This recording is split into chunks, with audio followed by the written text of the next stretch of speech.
چھٹا رکن یہ ہے کہ جب سجدہ میں جائے تو 7 جسم کے اعضاء پر سجدہ کرے، اور یہ 7 اعضاء میں نے بتلایا کہ پہلا عضو، پہلا حصہ پیشانی ہے، دوسرا دونوں ہاتھ ہے، اور تیسرے نمبر پہ دونوں گھٹنا ہے، اور چوتھے نمبر پہ کیا ہے؟ دونوں پاؤں کی ساری انگلیاں ہیں۔ یہ بھی سجدے کی حالت میں زمین پر ہونی چاہیے، اگر زمین پر نہیں ہوگی تو ہمارا سجدہ نہیں ہوگا، اور جب سجدہ نہیں ہوگا تو ہماری نماز نہیں ہوگی۔ ساتواں رکن میں نے یہ بتلایا کہ آدمی کیا ہے؟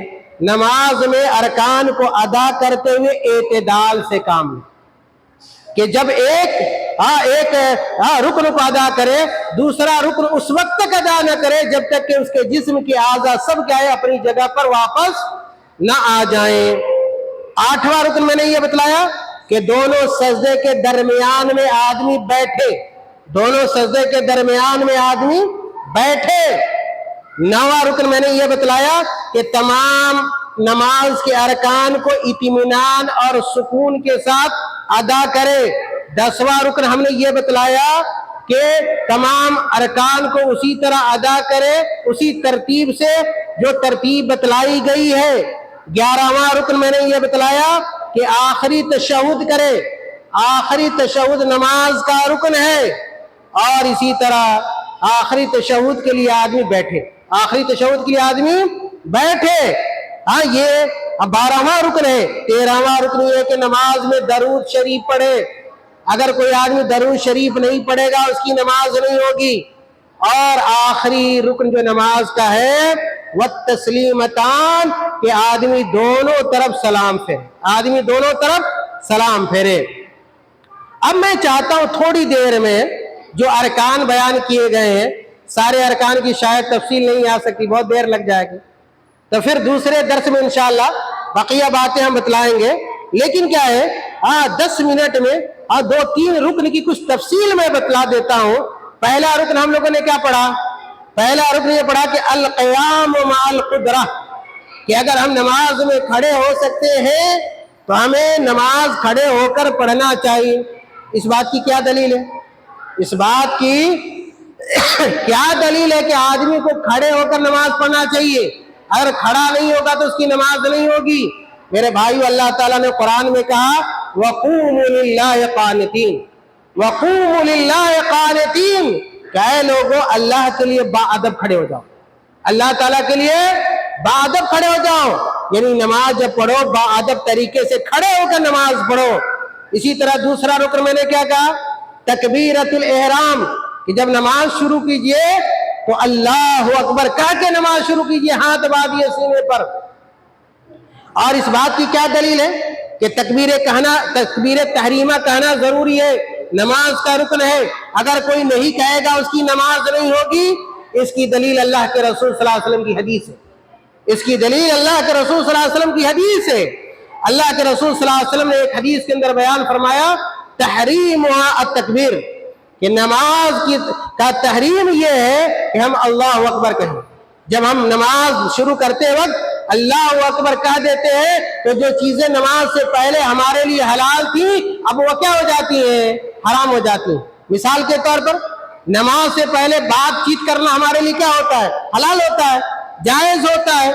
نماز سے پہلے ہم چاہے جس سے بھی گفتگو کر سکتے ہیں، لیکن اگر ہم نماز کے لیے اللہ اکبر کہہ دیتے ہیں تو کسی سے بات کرنا، یہاں تک کہ اگر چھینک بھی آئے، اگر ہم نماز پڑھ رہے ہیں اور اگر کوئی آدمی سلام کرے، فرض نماز پڑھ رہے ہیں، اگر کوئی آدمی السلام علیکم کہہ رہا ہے، کیا ہم اس کا جواب دے سکتے ہیں؟ اگر ہم نماز پڑھ رہے ہیں اور چھینک آ گئی، کیا ہم چھینک کا جواب دے سکتے ہیں؟ الحمدللہ کہہ سکتے ہیں؟ یا کسی کی کوئی چھینک رہا ہے الحمدللہ کہہ رہا ہے، کیا ہم یرحمک اللہ کہہ سکتے ہیں؟ نہیں کہہ سکتے۔ کیوں؟ اس لیے کہ ہم نے تکبیر تحریمہ کہہ لیا، جو چیزیں پہلے ہمارے لیے حلال تھیں اب وہ کیا ہو گئی؟ حرام ہو گئی۔ اسی لیے اس تکبیر کو کون سی تکبیر کہتے ہیں؟ تکبیر تحریمہ، حرام کر دینے والی تکبیر، حرام کر دینے والی تکبیر، یعنی جو جائز کام بھی تھا اس تکبیر کی وجہ سے وہ ہمارے لیے کیا ہو گیا؟ ناجائز ہو گیا، حرام ہو گیا۔ تو اللہ کے نبی صلی اللہ علیہ وسلم نے کہا کہ تحریم ہوا تکبیر، کہ نماز کی حرمت کیا ہے؟ اللہ اکبر کہنا ہے، وتحلیل و التسلیم، وتحلیل و التسلیم، اور نماز سے آدمی حلال کب ہوتا ہے؟ جب وہ سلام پھرتا ہے۔ جب سلام آپ پھیر لیجئے گا تو پھر وہ سارے کام آپ کے لیے حلال ہو جائیں گے جو نماز میں آپ کے لیے حرام تھے۔ اور جب ہم نے اللہ اکبر کہہ لیا، جب ہم نے نماز میں اللہ اکبر کہہ لیا، تکبیر تحریمہ کہہ لیا، اس کے بعد ہمیں کیا پڑھنا چاہیے؟ تکبیر تحریمہ کے بعد کیا پڑھنا چاہیے؟ اس کے بعد ہمیں دعائے استفتاح پڑھنا چاہیے، ثنا جس کو کہتے ہیں، ثنا پڑھنا، یہ اللہ اکبر تکبیر تحریمہ کے بعد کیا سنت ہے، اور ثنا کیا ہے؟ سبحانک اللہم وبحمدک وتبارک اسمک وتعالی جدک ولا الہ غیرک، یہ اس کو ثنا کہتے ہیں۔ اور یہ جب اللہ اکبر ہم نے کہہ لیا، اس کے بعد یہ ثنا پڑھنا کیا سنت ہے؟ کیا مطلب ہے؟ اگر یہ نہ پڑھ سکے تو کیا ہوگا؟ ہم نے اللہ اکبر کہہ لیا اور اس کے بعد کیا ہے؟ ہم ثنا پڑھنا بھول گئے، ثنا پڑھنا بھول گئے، ہماری نماز ہوگی یا نہیں ہوگی؟ ثنا پڑھنا ہم بھول گئے، اور ثنا میں نے کہا کہ ثنا کون سی دعا ہے؟ سبحانک اللہم وبحمدک وتبارک اسمک وتعالی جدک ولا الہ غیرک، اور تکبیر تحریمہ کے بعد یہ دعا پڑھنی چاہیے۔ اور اس دعا کو کون سی دعا کہتے ہیں؟ ثنا کہتے ہیں، یا دعا الاستفتاح کہتے ہیں۔ لیکن سوال یہ ہے کہ کوئی آدمی تکبیر تحریمہ کہہ لیا لیکن یہ دعا پڑھنا بھول گیا، اس کی نماز ہوگی یا نہیں ہوگی؟ اس کی نماز ہو جائے گی، اس کی نماز ہو جائے گی۔ کیوں؟ اس کی نماز اس لیے ہو جائے گی کہ یہ ثنا پڑھنا نماز کا رکن نہیں ہے، نماز کی شرط نہیں ہے، بلکہ کیا ہے؟ سنت، سنت ہے۔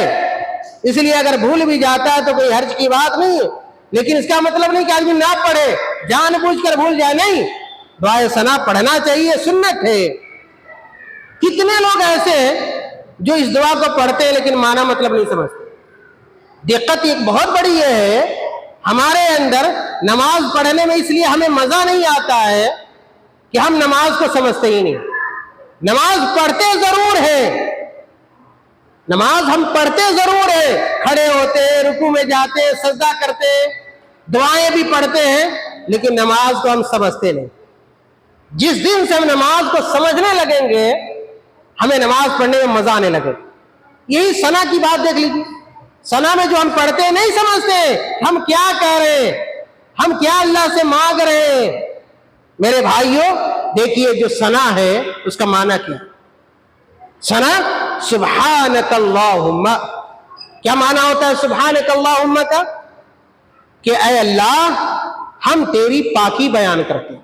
سبحانک اللہم کا معنی کیا ہے؟ اے اللہ ہم تجھے پاک جانتے ہیں، تیری پاکی بیان کرتے ہیں، اور ایسی پاکی جو تیرے شایان شان ہے۔ اللہ تعالیٰ ہر عیب سے، اللہ تعالیٰ ہر عیب سے کیا ہے؟ پاک ہے، اللہ تعالیٰ بے عیب ہے۔ اور ہم اس دعا میں اس بات کا اقرار کرتے ہیں کہ اے اللہ تیری ذات ہر عیب سے پاک ہے، سبحانک اللہم۔ اور پھر اس کے بعد کیا کہتے ہیں؟ وَبِحَمْدِكَ، وَبِحَمْدِكَ، کہ اے اللہ ہم تیری تعریف کرتے ہیں، اے اللہ ہم تیری تعریف کرتے ہیں۔ اور اس کے بعد کیا کہتے ہیں؟ وَتَبَارَكَ اسْمُكَ، وَتَبَارَكَ اسْمُكَ، اے اللہ تیرا نام بڑی برکت والا ہے، تیرا نام برکت کا ذریعہ ہے، ہم تیرے نام کو لے کر ہم تیری برکت حاصل کرنا چاہتے ہیں۔ اس کے بعد ہم لوگ کیا کہتے ہیں؟ وَتَعَالَى جَدُّكَ، وَتَعَالَى جَدُّكَ، اے اللہ تو بڑی عظمت والا ہے، اے اللہ تو بڑا عظیم ہے۔ دیکھیے ہم لوگ اللہ کی تعریف کر رہے ہیں، اللہ کے اوصاف کو بیان کرتے ہیں نماز میں، لیکن ہمیں پتہ نہیں ہو پاتا ہے ہم کیا رہے ہیں، جو کہتے ہیں اس کو سمجھتے نہیں ہیں۔ آج ضرورت اس بات کی کہ لوگ نماز کو سمجھ کر پڑھیں۔ صحابہ نماز کو سمجھ کر پڑھتے تھے، اللہ کے رسول نماز کو سمجھ کر پڑھتے تھے، اور آج ہم نماز کو بلا سمجھے ہوئے پڑھتے۔ وَتَعَالَى جَدُّكَ، اے اللہ تیری عظمت بڑی بلند ہے، اور اس کے بعد کہتے ہیں وَلَا إِلَهَ غَيْرُكَ وَلَا إِلَهَ غَيْرُكَ، اے اللہ تیرے علاوہ کوئی معبود حقیقی نہیں، اے اللہ تو ہی صرف عبادت کے لائق ہے۔ اور جب کوئی آدمی ثنا پڑھ لے، ہم نے تکبیر تحریمہ کہہ لیا، ہم نے ثنا پڑھ لیا، اور اس کے بعد پھر ہمیں کیا پڑھنا چاہیے؟ اعوذ باللہ من الشیطان الرجیم، اعوذ باللہ من الشیطان الرجیم۔ لوگ پڑھتے ہیں اعوذ باللہ من الشیطان الرجیم، لیکن اعوذ باللہ من الشیطان الرجیم کا معنی کیا نہیں جانتے، کیا ہم کہہ رہے ہوتے ہیں؟ میرے بھائیوں، اعوذ باللہ من الشیطان الرجیم کا معنی یہ ہوتا ہے کہ ہم اللہ تعالیٰ سے کہتے ہیں اے اللہ ہم تیری پناہ چاہتے ہیں، اے اللہ ہم تیری پناہ ہمیں آتے ہیں، تجھ سے تیری پناہ چاہتے ہیں۔ کس سے پناہ چاہتے ہیں بھائی؟ من الشیطان الرجیم، اس شیطان سے جو مردود ہے۔ شیطان ہمارا کیا ہے؟ دوست ہے یا دشمن ہے؟ دشمن ہے۔ تو شیطان سے بھاگنا چاہیے، اس کے قریب ہونا چاہیے، بھاگنا چاہیے۔ اس لیے ہم لوگ اللہ سے دعا کرتے ہیں اے اللہ تو ہمیں شیطان سے بچا، شیطان سے محفوظ رہ۔ اور ہمیں بچا کون سکتا ہے؟ اللہ بچا سکتا ہے شیطان کے حملے سے۔ شیطان کے حملے سے صرف اور صرف اللہ تعالیٰ بچا سکتا ہے۔ یہ اعوذ باللہ من الشیطان الرجیم کا معنی ہے۔ اور اس کے بعد سورۃ الفاتحہ پڑھنا چاہیے۔ نماز کا جو تیسرا رکن تھا وہ کیا تھا؟ سورۃ الفاتحہ۔ ہمیں سورۃ الفاتحہ بھی ہر رکعت میں، نماز کی جتنی رکعت ہے ہر رکعت میں ہمیں سورۃ الفاتحہ پڑھنا ہے، تب جا کے ہماری نماز ہوگی۔ اللہ کے نبی صلی اللہ علیہ وسلم نے ایک حدیث کے اندر بیان فرمایا، آپ صلی اللہ علیہ وسلم نے کہا لا صلاۃ لمن لم یقرأ بفاتحۃ الکتاب۔ اللہ کے نبی نے بہت واضح طور پہ کہا اس آدمی کی نماز نہیں ہوتی، اس آدمی کی نماز نہیں ہوتی ہے جو آدمی نماز میں سورۃ الفاتحہ نہیں پڑھتا ہے۔ سورۃ الفاتحہ کو حدیث میں ام القرآن کہا گیا۔ کیا کہا گیا؟ ام القرآن کہا گیا ہے۔ یہ قرآن کی ماں ہے، قرآن کی بنیاد ہے، قرآن کا اصل ہے سورۃ الفاتحہ۔ اور سورۃ الفاتحہ جب پڑھے تو سورۃ الفاتحہ کے پڑھنے سے پہلے اعوذ باللہ من الشیطان الرجیم کے بعد ہمیں بسم اللہ الرحمن الرحیم بھی کہنا چاہیے۔ کیا کہنا چاہیے؟ بسم اللہ الرحمن الرحیم بھی کہنا چاہیے۔ اور بسم اللہ کا معنی کیا ہوتا ہے؟ کہ ہم اللہ کے نام سے شروع کرتے ہیں، ہم اللہ کے نام سے شروع کرتے ہیں جو بڑا رحمان ہے اور بڑا رحیم، جو بڑا رحمان ہے، رحم کرنے والا ہے، اور بڑا رحیم ہے۔ اور اس کے بعد پھر آدمی کو سورۃ الفاتحہ شروع کرنا چاہیے، سورۃ الفاتحہ شروع کرنا چاہیے۔ الحمدللہ رب العالمین الرحمن الرحیم مالک یوم الدین ایاک نعبد و ایاک نستعین اہدنا الصراط المستقیم صراط الذین انعمت علیہم غیر المغضوب علیہم ولا الضالین۔ یہ کیا سورۃ الفاتحہ ہے؟ یہ کیا سورۃ الفاتحہ ہے؟ لوگ سورۃ الفاتحہ پڑھتے ہیں، معنی نہیں جانتے۔ سورۃ الفاتحہ میں جو ہم آیتیں پڑھ رہے ہیں، ہم اللہ سے کیا کہہ رہے ہیں، اللہ تعالیٰ سے کیا مانگ رہے ہیں، اس کا معنی ہم نہیں سمجھتے۔ اس لیے ہر آدمی کو سورۃ الفاتحہ پڑھنا بھی چاہیے اور اس کا معنی بھی سمجھنا چاہیے۔ مختصر طور پر اس کا معنی میں بتلا دیتا ہوں اور اسی پر درس ختم کریں گے انشاءاللہ۔ پھر جب دوسرا درس ہوگا تو چوتھے رکن سے بقیہ ارکان کی تفصیل آپ کے سامنے آئے گی۔ میرے بھائیوں، الحمدللہ کا معنی کیا ہوتا ہے؟ الحمدللہ کا معنی یہ ہوتا ہے، ہم یہ کہہ رہے ہوتے ہیں کہ اے اللہ ہر قسم کی تعریف تیرے لیے، اے اللہ ہر قسم کی تعریف کا تو ہی مستحق ہے۔ الحمدللہ الحمدللہ کہ ہر قسم کی تعریف تیرے لیے رب العالمین۔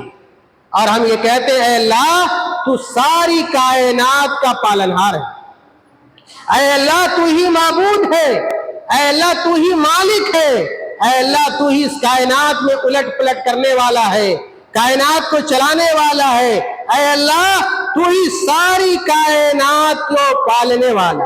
یہ کس کا معنی ہے؟ یہ معنی ہے رب العالمین کا، کہ اللہ تو پورے عالم کا، ساری کائنات کا تو رب ہے، تو ہی معبود ہے. جو رب ہوگا وہی کیا ہوگا؟ معبود ہوگا، وہی عبادت کے لائق ہوگا. اس کے بعد ہم کہتے ہیں رب العالمین، العالمین کہ اللہ تو سارے عالم کا رب ہے. سارے عالم کا یعنی اللہ کے علاوہ، اللہ کے علاوہ ہے اللہ. ہم کہہ رہے ہوتے ہیں اللہ کے علاوہ تو یعنی تو اپنی ذات کے علاوہ سب کا تو رب ہے. اور اس کے بعد کہتے ہیں الرحمن. الرحمن کا مطلب کیا ہے؟ کہ اللہ تیری رحمت ہر چیز پر ہے، ہر مخلوق پر تو رحمت کرنے والا ہے. یہ الرحمن کا معنی کہ ہر مخلوق تیری رحمت کی محتاج ہے.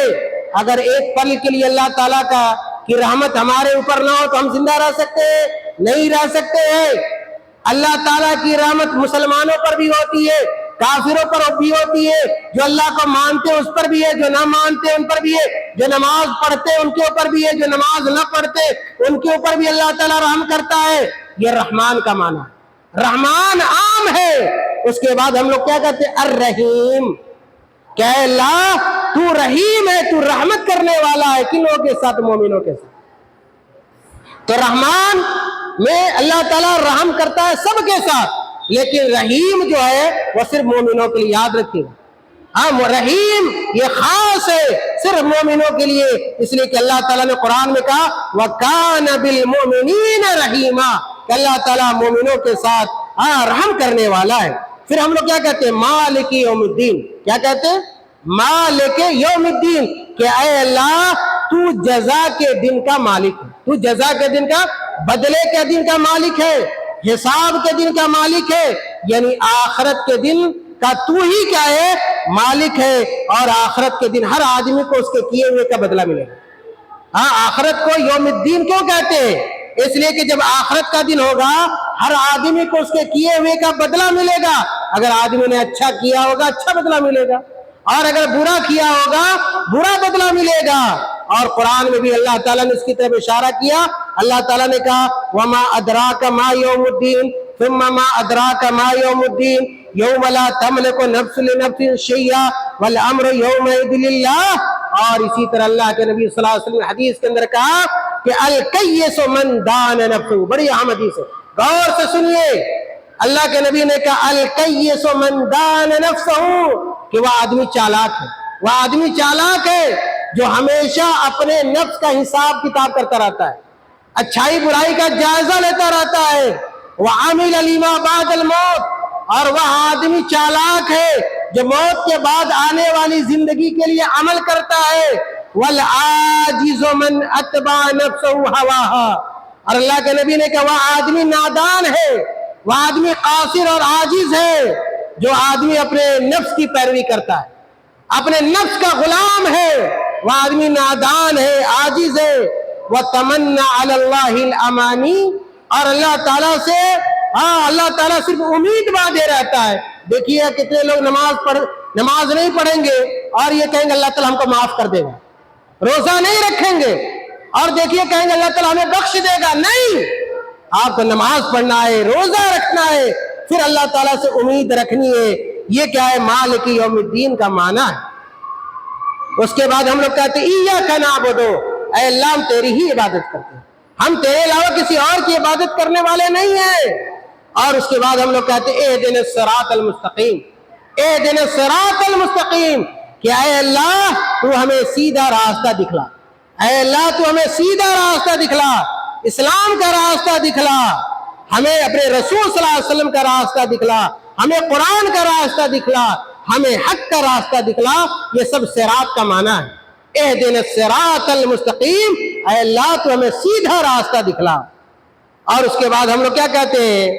کہتے ہیں صراط الذین انعمت علیہم، اے اللہ تو ہمیں ان لوگوں کا راستہ دکھلا جن لوگوں پر تیرا انعام ہوا ہے، تو نے نعمت کی ہے جن کے اوپر، ان کا راستہ دکھلا. اور کن لوگوں پر اللہ تعالیٰ نے نعمت کی ہے؟ قرآن میں اس کو بیان کیا گیا. اللہ تعالیٰ نے کہا وَمَن يُطِعِ الرَّسُولَ وَمَن يُطِعِ اللَّهَ وَالرَّسُولَ فَأُولَٰئِكَ مَعَ الَّذِينَ أَنْعَمَ اللَّهُ عَلَيْهِم مِّنَ النَّبِيِّينَ وَالصِّدِّيقِينَ وَالشُّهَدَاءِ وَالصَّالِحِينَ وَحَسُنَ أُولَٰئِكَ رَفِيقًا. یہ نبیوں کا راستہ، رسولوں کا راستہ، صدیقین کا راستہ، شہداء کا راستہ، صالحین کا راستہ۔ ہم لوگ دعا کرتے ہیں اللہ تو ہمیں ان لوگوں کے راستے پر چل۔ اس کے بعد ہم لوگ کیا کہتے ہیں؟ غیر المغضوب علیہم، اے اللہ تو ہمیں ان لوگوں کے راستے سے بچانا، ان لوگوں کے راستے سے بچانا جن کے اوپر تیرا غضب ہوا ہے۔ اللہ تعالیٰ کا غضب کن لوگوں پر ہوا ہے؟ یہودیوں پر۔ اللہ تعالیٰ کا غضب کن کے اوپر ہوا ہے؟ یہودیوں پر۔ گویا ہم نماز میں یہ کہہ رہے ہوتے ہیں اے اللہ تو ہمیں یہودیوں کے راستے پر چلنے سے بچا، یہودیوں کے راستے پر چلنے سے بچا۔ اور پھر ہم لوگ یہ کہتے ہیں وَلَضَّالِّينَ، اے اللہ تو ہمیں ان لوگوں کے راستے سے بچا جو لوگ گمراہ ہو گئے۔ اللہ تعالیٰ یہودیوں پہ ناراض ہوا، کیوں؟ اس لیے کہ وہ لوگ جانتے تھے لیکن پھر بھی اچھا کام نہیں کرتے تھے، حق جانتے تھے لیکن حق پر عمل نہیں کرتے تھے۔ اور عیسائی لوگ گمراہ ہو گئے، نصارہ گمراہ ہو گئے، کیوں؟ اس لیے کہ وہ بلا جانے ہوئے عمل کرتے تھے۔ ہمیں کیا چاہیے کہ ہم صحیح جانیں اور پھر اس صحیح بات پر ہم عمل کریں، یہود کے راستے پر چلنے سے بچے اور عیسائیوں کے راستے پر چلنے سے ہم بچے۔ میرے بھائی یہ سورۃ الفاتحہ ہے، یہ سورۃ الفاتحہ ہے جو نماز کا رکن ہے، اور اس کا یہ مختصر معنی اور مفہوم ہے۔ اور یاد رکھیے ہر حال میں ہمیں یہودیوں کے راستے سے، نصرانیوں کے راستے سے بچنا چاہیے۔ بدقسمتی سے آج بہت سارے لوگ یہودیوں کے راستے پر ہیں اور نصرانیوں کے راستے پر ہیں، حالانکہ ان لوگوں کا راستہ گمراہی کا راستہ ہے، ضلالت کا راستہ ہے۔ انشاءاللہ بقیہ جو باتیں ہیں نماز کے ارکان کی تفصیلات سے متعلق ہم کوشش کریں گے کہ آئندہ جب ہمارا درس ہو بقیہ باتوں کو آپ کے سامنے پیش کیا جائے۔ اللہ تعالیٰ ہم تمام لوگوں کو صحیح طریقے سے نماز پڑھنے کی توفیق عطا فرمائے۔ اللہ تعالیٰ ہم تمام لوگوں کی نمازوں قبول فرما لے، اور اللہ تعالیٰ ہمیں جب تک زندہ رکھے اسلام پر قائم و دائم اور نمازی بنا کر زندہ رکھے، اور جب ہماری موت آئے ایمان پر آئے۔ وآخر دعوانا ان الحمد للہ رب العالمین، والسلام علیکم ورحمۃ اللہ وبرکاتہ۔